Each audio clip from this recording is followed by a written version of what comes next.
Today I'm sharing what it's like to have retired in my 30s. Along with my partner, I saved and invested my way to financial independence, and at the age of 38, I was able to say goodbye to my corporate job for good. Stay with me all the way to the end of the video to find out what I would have done differently on my path to retiring early. To everyone who's been following our story, welcome back for another episode. I'm coming to you from our latest apartment here in Split, Croatia, where we've just arrived after a beautiful 4-hour drive along the coast from Dubrovnik.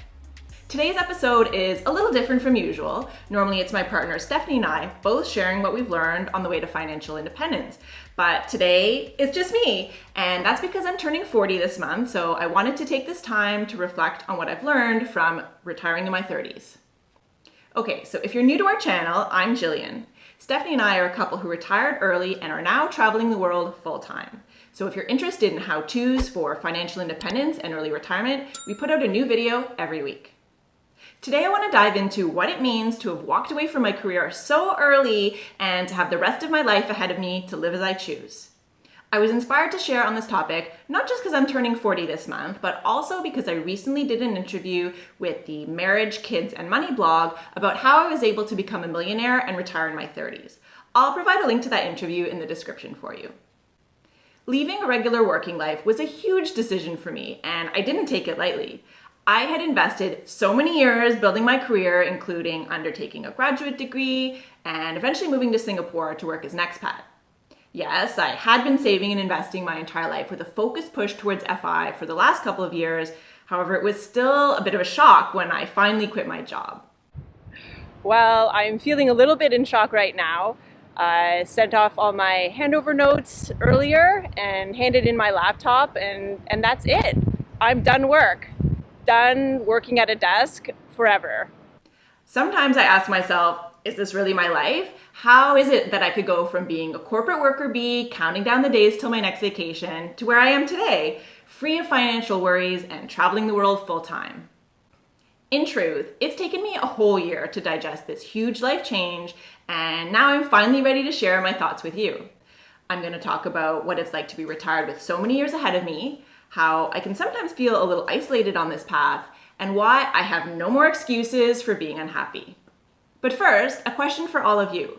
Would you retire in your 30s if you could? Yes or no? Let me know in the comments below. Let's start with one of the biggest upsides of retiring so early, and that is having so many years ahead of me. There's more than enough time for me to do all the things that I couldn't do while I was working, dreams that I put on hold while I was busy making practical choices and focusing on my career. When I was in my teens, I felt like I had all the options in the world. I could do anything or be anything. And one of the things I decided to do was join the Canadian military, which I talk more about in this video. The link to that video and all the others I mentioned today will be listed in the description below. I originally joined the military for the adventure, but ultimately it locked me into a 9-year plan. 4 years of undergraduate studies at the Royal Military College and 5 years of obligatory service once I was done with school. All in all, being part of the military was a great experience, and I would do it all over again. However, it did limit my ability to choose my own path.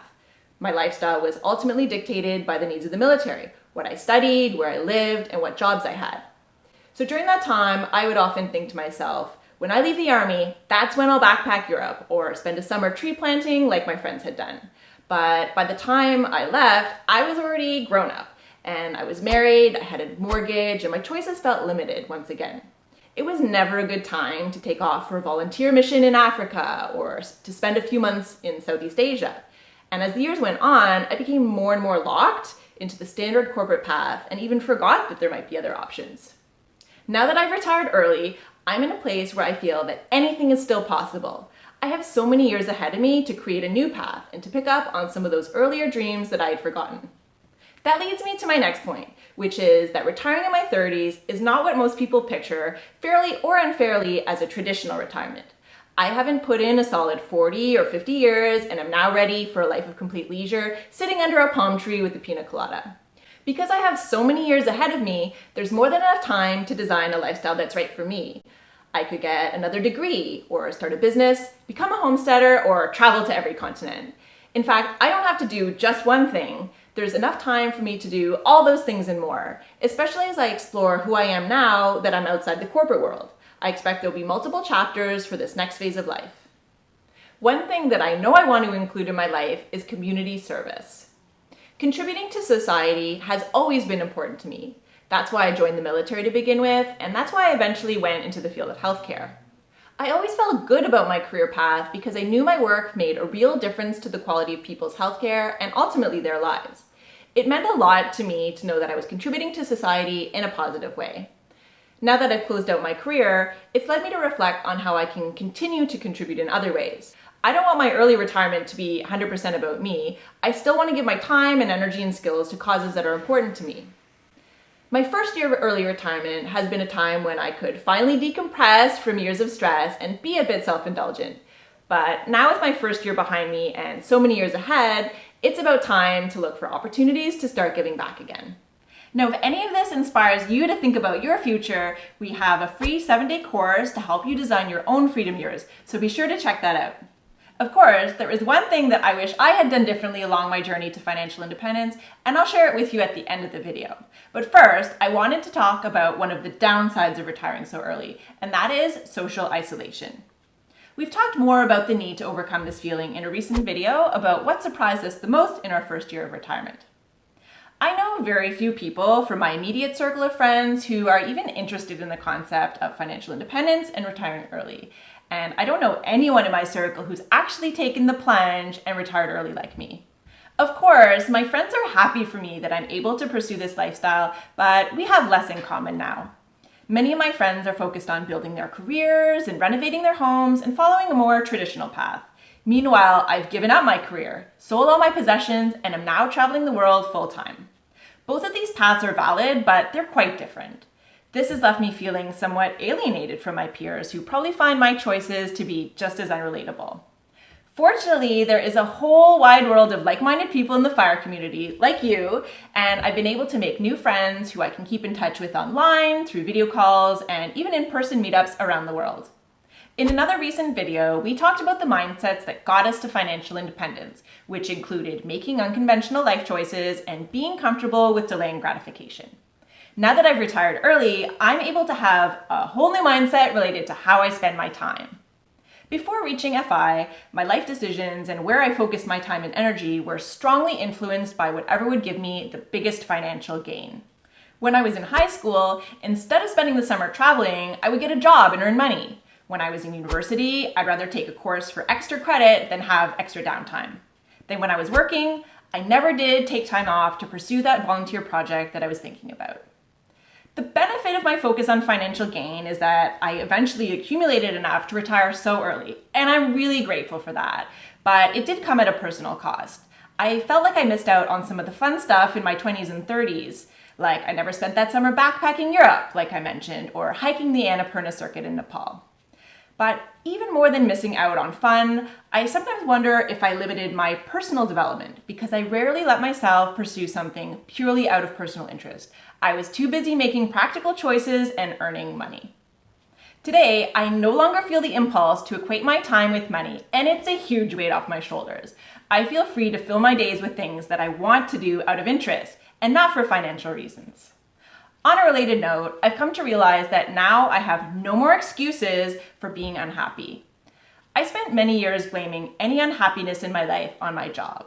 Whether it was my work routine or the job requirements or the organization, my job was always an easy scapegoat for any stress or anxiety that I felt.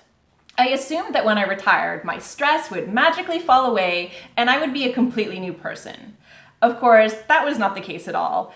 While our life in retirement is really amazing, as we talked about in this recent video, I do still experience stress and anxiety just like everyone else. The difference is that now I don't have a job to blame it on.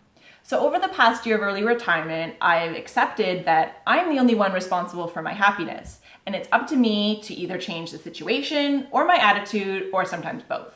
And of course, this is a work in progress and a great project for me as I enter my 40s this month. Finally, when I look back on my whole financial journey, what would I have done differently? As I just mentioned, I spent many years being unhappy about my job and wanting a different kind of life. However, instead of putting in the hard work of figuring out a new vision for my life, I just let the unhappiness pile up. During this time, I started treating myself to lots of vacations and fancy dinners out in an attempt to make myself feel better. I chose the route of lifestyle inflation instead of figuring out what would make me happy and working towards that. All that time, I could have been putting my energy towards financial independence. Who knows, I might have been able to retire a year or two earlier and certainly would have been happier in the process. If you found this video helpful, I recommend taking a look at this one right here. It's about why I'm no longer worried about my finances now that I'm retired. You can go ahead and click on it now. And if you enjoyed this content, it would mean a lot if you hit that like button, and don't forget to subscribe so you don't miss our next video. Thank you so much for sticking through with me all the way to the end, and I look forward to seeing you next time.